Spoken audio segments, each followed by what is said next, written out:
Hey, Buff Nation, voice of the Buffs, Mark Johnson. Coming up this week in the Buffalo Stampede. Oh, it was close, but no cigar for the Buffaloes as they fall in a power field a mile high to number 5 Texas A&M 10-7. We're going to break it down with Coach Gary Barnett and sideline reporter Andy Lindahl. We'll talk soccer with Allie Palangi coming out for the victory over Cal State Fullerton, and a little cross country ahead of a big meet coming up with Mark Wetmore and the Buffs cross country team. That's coming up this week on the Buffalo Stampede.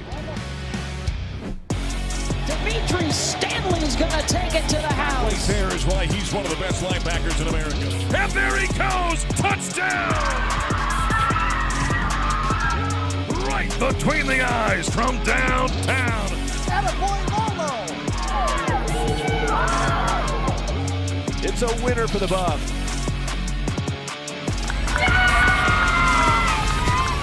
Ball is right in front. A couple of shot fakes to Chief Barry.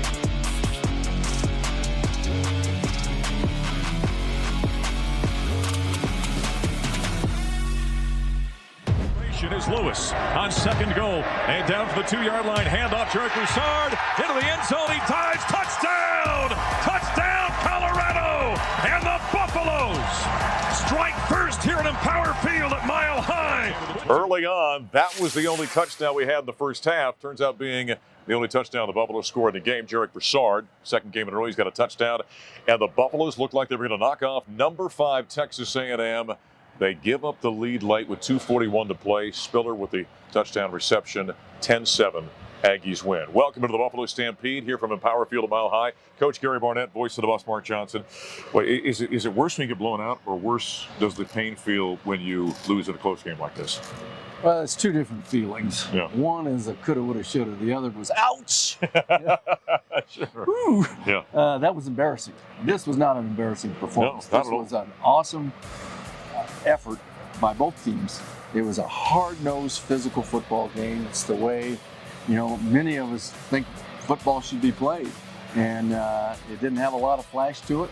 It was just grind them out, drama. It was just a great college experience, and the fan base was awesome, both sides. Yeah. We had a great fan base on both sides. The atmosphere here at Empower Field was phenomenal today. It really was. It was outstanding. Let's talk about the positive first. The Buff defense was outstanding in this game.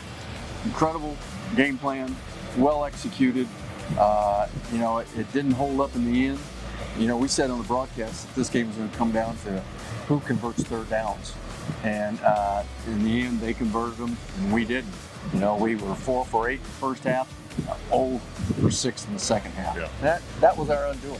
Yeah, it certainly was. That offense found some traction early. And you thought, okay, they've got something here. But they came up empty on 2 possessions. They missed a field goal by Colbert, and then they got the ball down to the 5-yard line. Had a 3rd down and 2, went for a quarterback sneak, came up short, went for a quarterback sneak a second time, turnover on that. You come up empty there. That's very tough to leave those points in the field in a game like that. It is, and there'll be a lot of second guessing about that, and that comes with it. That's natural. But in the end, they just weren't able to come up with a big pass play or a big 3rd down conversion that they needed. And that was it, pretty much. We'll talk more about that, but first let's hear some post-game comments from head coach Carl Durrell after the Buffs fall 10-7, the number 5 Texas A&M. Disappointing game when you're leading for most of it to the very end. As you can imagine, there's some disappointment about that, but there's no reason to hang our head low for anything. We had a chance to win a game, a significant game. Our locker room is more disappointed in us not finishing the game. I thought defensively we played really well. I thought offensively we had some good moments but struggled at times and couldn't put anything together in the second half. We lost a really tough game where we had a great chance to win. And I don't want to look at it any differently than that. I told you all along, we're a better team than you think.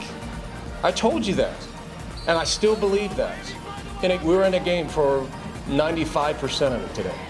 Unfortunately, we didn't win it. And that's what we got to learn from. And we're getting better, and we will, and we'll work. We'll get there. I promise you. There's the head coach, Carl Durrell, after the Buffaloes lose to number 5 Texas A&M. We continue with Coach Gary Barnett. Let's talk about the quarterback position. Brendan Lewis, early on, he hit a couple of passes. But as you know, Jimbo Fisher and that staff at A&M are going to continue to put pressure on him. That's what they did all ball game long, try to put pressure on him. The young quarterback in that second half struggled a little bit, didn't he? He did. You know, Mark, he's got a sort of a low trajectory on his ball, and he got 3 or 4 balls batted down. Now, he had pressure in his face. Those guys were unblocked. Yeah. And so you got to learn through experience to change your arm angle and to do some other things to get the pass completed. You know, and hopefully he's going to learn that.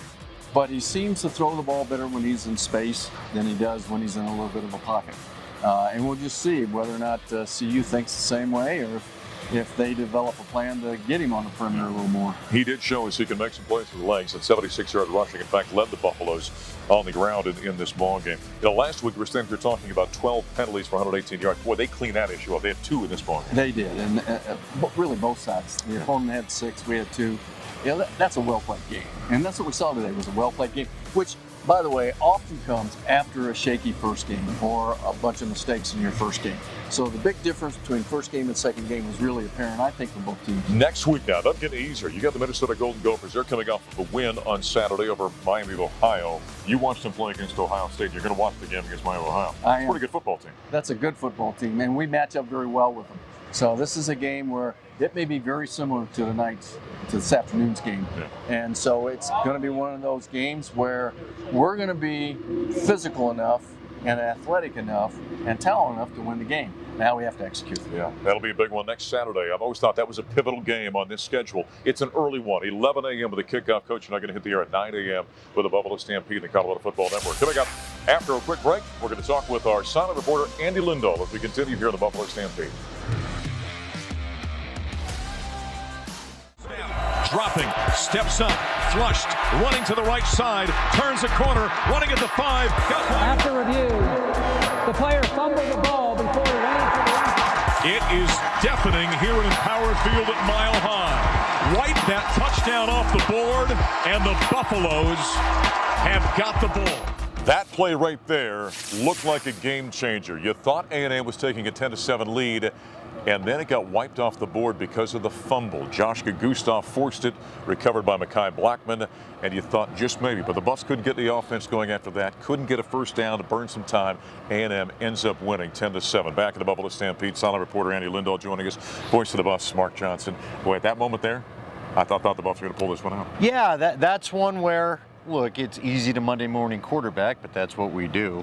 I thought maybe you take the deep shot there, right? Yeah. That's traditionally when you see that kind of momentum flip, you try to take a deep shot. But you know what? The Buffs established the run game well. Coach Barnett had told us you can win this game running the football. I thought they did a great job of it in the first half, just not enough of it in the second as Texas A&M made some adjustments. The message after the game, and Andy was down the locker room, it was more positive after this one than it was after the victory last week against Northern Colorado. I think Carl walks away from this game thinking we've got a good football team. Yeah, now, you know, nobody celebrates moral victories. It's just not sports these days, and not when you're playing in the Pac-12, brother. But are you saying it's not intramurals? It's not intramurals, so, and even then, the wings are only so good if you get close. Yeah. Look, they had a good attitude about things. They should be proud. There was a 17-point spread on this game, and it was CU's game to have with about 3 minutes left. The Buffs should feel good about it, but that only goes so far. You've got to take whatever you feel good about, improve on some things this week, and then take it to Minnesota when they come to Boulder next week. You know, that defensive effort, we talked with Gary about that in the previous segment, was outstanding. And that defensive front is coming along very well. They were able to contain. There are some dynamic players for Texas A&M. I mean, Spiller and Smith and A-Chain and Weidemeyer, I mean, the tight end. That's big-time NFL talent they've got over there. And Colbert was able to contain them. Yeah, I will tell you this. We've had a lot of off-air conversations, a little behind inside baseball, if you will. Yeah. Sometimes CU didn't look the part against some of these big teams. You could not tell which was the SEC You're talking about team. the past. Yeah, you're talking about today, the athletes the size. Colorado has recruited so much better and can compete with the big boys, and they did so today. Yeah, they lined up against the number 5 team in America and gave them all they wanted, but came up just short. After the game, we heard from tight end Brady Russell. It was tough because our defense went out there and played so hard, and we put them in so many bad positions as an offense. So it's tough when you're a leader of that offense and we can't put anything on the field. It's worth anything. I think we showed glimpses of greatness, especially in the first half, but we should be a second half football team. We're better conditioned than them, we're better shape, we should be able to run up the score in the second half, and we didn't do any of that. So, yeah, it's a tough pill to swallow. I was trying to keep the offense up. I was trying to be positive. I was trying to help. We had to keep a good mindset the whole time, and I think we had one. I just think we couldn't put it together on the field. Yeah, that's pretty miserable watching your defense sell out for you like that and play. Watching them struggle and watching them fight and claw the whole game, we have nothing to show for it. So we got a lot to work on this next week. And we've came a long way since I've been here. But it's tough when you've been putting in the work for 5 years and we had taken advantage of it for so much of the game, and to watch it just slip away like that is tough, but you can't take a lot of positives out of the game. Tight end Brady Russell had a couple of receptions for the Buffaloes, but they ended up falling 10-7. Andy Lindo, we continue with our sideline reporter. All right, now this is the kind of ball game you talked about earlier. There's no moral victories, but you want to take this and build upon this, understanding we can play with the best teams in America. Now take that into the Minnesota game coming up this week. Yeah, by the way, I had to laugh because Brady Russell had a crack back on one of the linebackers. When I asked him if that was you in the locker room, he gave me a big smile. Clearly, he was proud of his work. He's a big, strong, angry man when he's on the football field. He should be playing linebacker like his uncle at times. You're right, though. Minnesota comes in. We all saw the amazing performance by their running back, Ibrahim, who was out for the year because of the Achilles that we all saw, unfortunately, when they played Ohio State. Very good Minnesota team.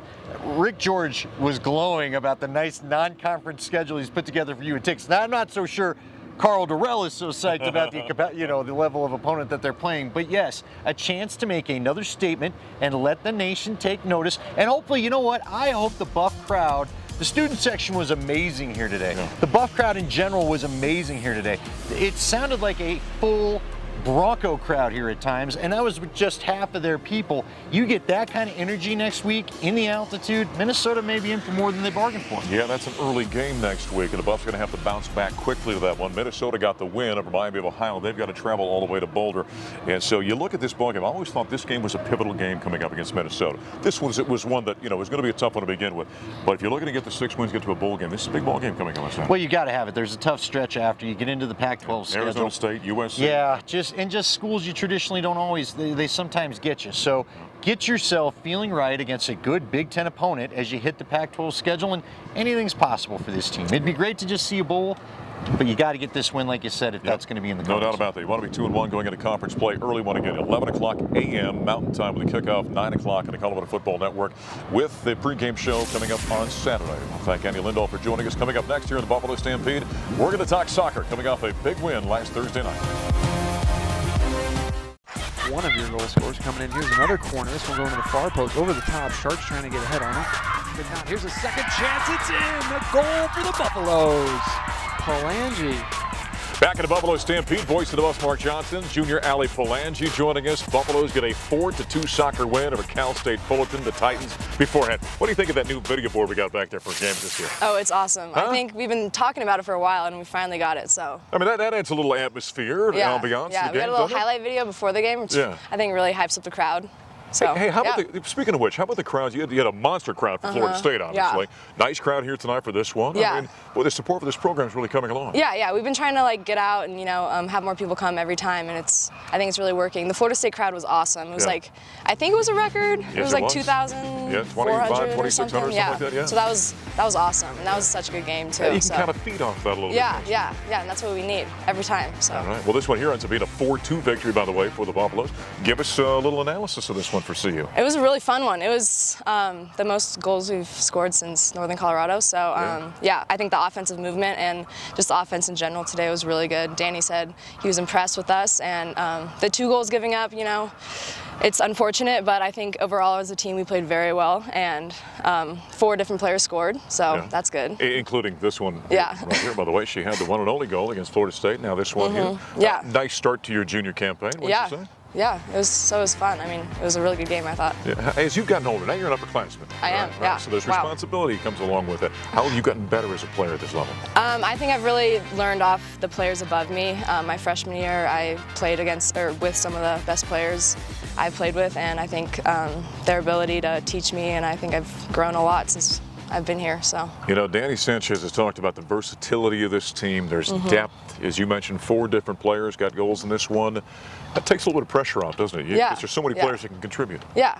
If you get called up, you know the sub coming in is going to be just as good as you and work just as hard as you. And I think every single person on this team deserves their spot. And it's really fun to work with everyone who's equally as good and equally as committed. Well, there were 2 players, by the way, for the Buffaloes who had their first career goals in this 4-2 victory over the Titans of Cal State Fullerton, and one of them was Haley Adams.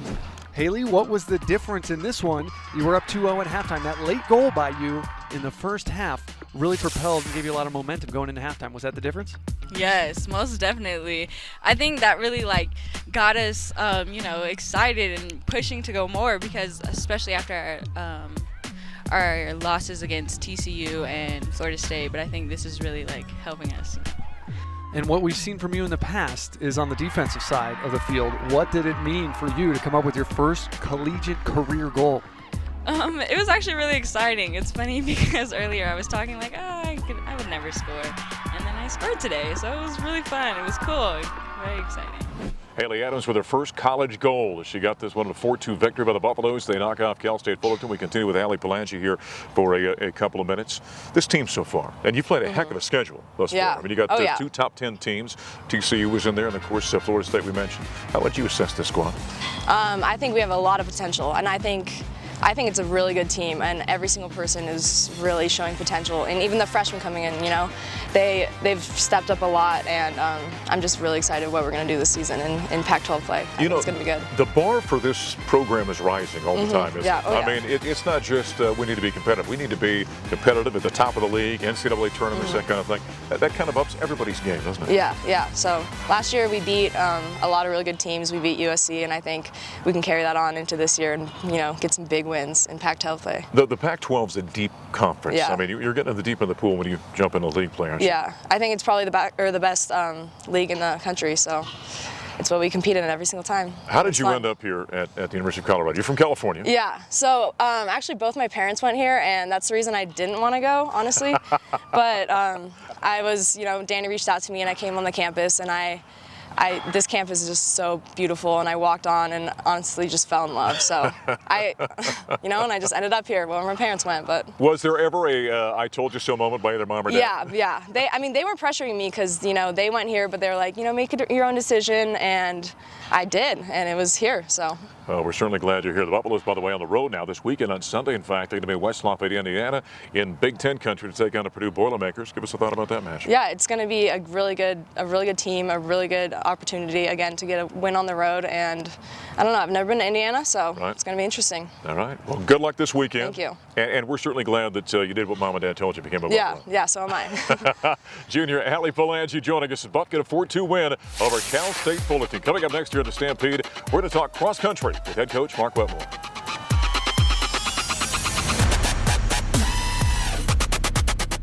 And this year, he is the best. Eduardo Herrera will be the 2020 Pac-12 men's cross-country champion as Colorado goes back-to-back. Somewhere, Joe Klecker is smiling and says, "Attaboy Lolo!"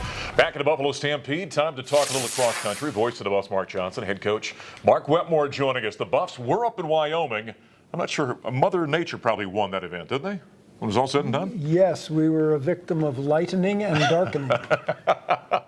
The lightning happened too late into the day for us to have enough light to continue the race. So. It was very ominous when it was all said and done. The men did not get to run. More on that in a moment. The women fared relatively well. They finished second. Give us a little recap. Yeah, the September cross-country races are well compared to NFL preseason. That you don't run anybody who's slightly banged up, and you don't tell them to go too hard. And so it's a gentle, careful preview of how we're doing and how we did over the summer.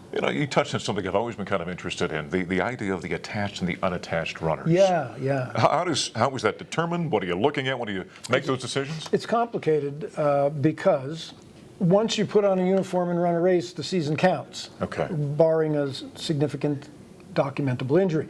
So if we take people up to Wyoming on September 4th and put them all in uniform and they all race, no matter what happens for the rest of the year, they've used the season. Okay. So if you were to peruse the Wyoming results, you'd see half or 2/3 of our people's names familiar but unattached. So you ended up with 6 of the top 10 attached and unattached. Okay. And that's a pretty good afternoon, wouldn't you say? Yeah, we did all right, and we left a couple of good people who were not ready for prime time home. Yeah. We're okay. Yeah, Wyoming taught us that the women are okay, and the men, we have to wait. Yet to be determined a little bit. Emily Colbert ends up being second. Talk about her as a runner. Emily was a very good high school runner. We've taken some time to bring her along carefully. She got the bit in her teeth over the summer, and she's in the best shape ever at CU and maybe ever in her life. Fantastic, and she obviously finished very well as number 2. And speaking of Emily Colbert, she sat down with Elisa, one of her teammates. Thanks, Mark. Okay, I'm here with Emily Colbert. She is on the women's cross country team. So Emily, let's start with just talking a little bit about your race in Wyoming last Friday. What was your goal going into it? I know Coach Mark Wetmore didn't really want everyone to go all out. So tell me a little bit about that. Yeah, before the race, Mark took us aside and he took a group of 5 of us aside and told us to kind of set the tone for the race and then kind of ease it back and tempo it in. If we felt like catching a CSU girl at the end or a Wyoming girl at the end, we could. And I think we did a pretty good job of simulating pack running. So a group of 5 of us just went out, and throughout the race, I think even through the first 4K, we were all together, and then kind of was given the go-ahead to try to catch as many girls as possible, and that's what we did, so it was really fun. Yeah, well, it was really fun watching you. I know it was about halfway through the race. I made eye contact with Emily and a few other women, and Emily was just smiling, running along, so I could tell. I was like, okay, you're not working too hard. Okay, perfect. Now, moving on to the Oklahoma State race, which is coming up next Saturday. Super excited.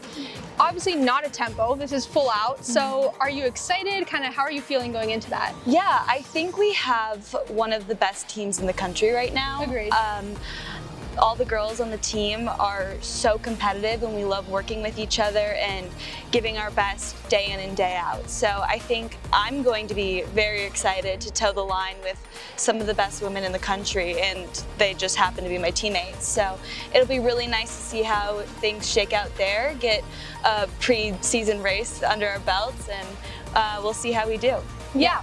Okay, I have one more question for Emily. So we did this race, earlier on this year. So you've done this exact course before.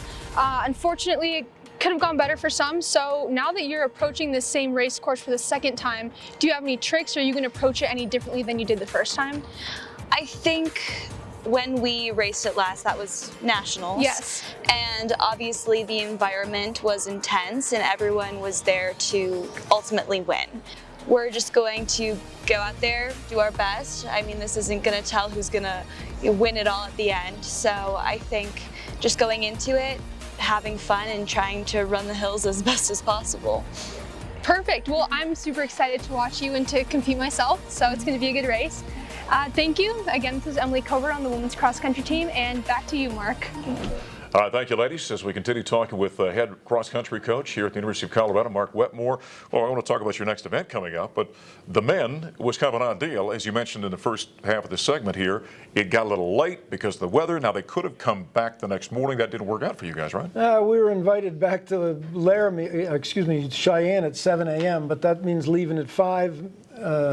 Yeah, it's a tough trip. It was kind of impossible. So we respectfully declined, and we're waiting now for this upcoming Oklahoma Jamboree. Yeah, so we got that coming up here on September 18th.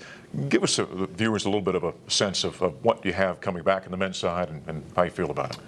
Well, due to COVID, everybody has everybody back. So we have everybody back, which is good. But so does the 13 teams that beat us at the NCAA last year. Yeah. We have some good incoming elder people due to the new transfer rules. You can have a lot of older people 1 year different from the next. So we have some good new people coming in. We have some young guys that we're really interested in. Oklahoma will teach us a lot. With that kind of depth, I've talked with basketball and football coaches about that. Is it tough to manage a little bit with the numbers that you have? Well, we have our largest men's cross-country team ever. It's 29. And so, wow. yes, just the logistics of getting the workouts written correctly and conducted correctly. The hierarchy shakes itself out usually definitively after a race or two. So this event you got coming up, it's the Oklahoma State Cowboy Jamboree. Give us a thought about that race. I know it's kind of a pretty high-level race, isn't it? Well, it's the oldest continuous cross-country race in the country.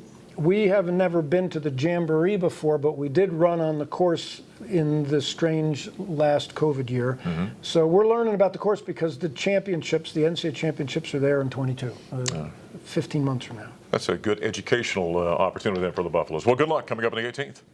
Thanks for coming. Thanks for your interest. All right. Mark Wetmore, cross-country coach here at the University of Colorado. That puts a wrap this week in the Buffalo Stampede. I'm Voice of the Buffs, Mark Johnson. Thanks for joining us. We'll talk to you next time.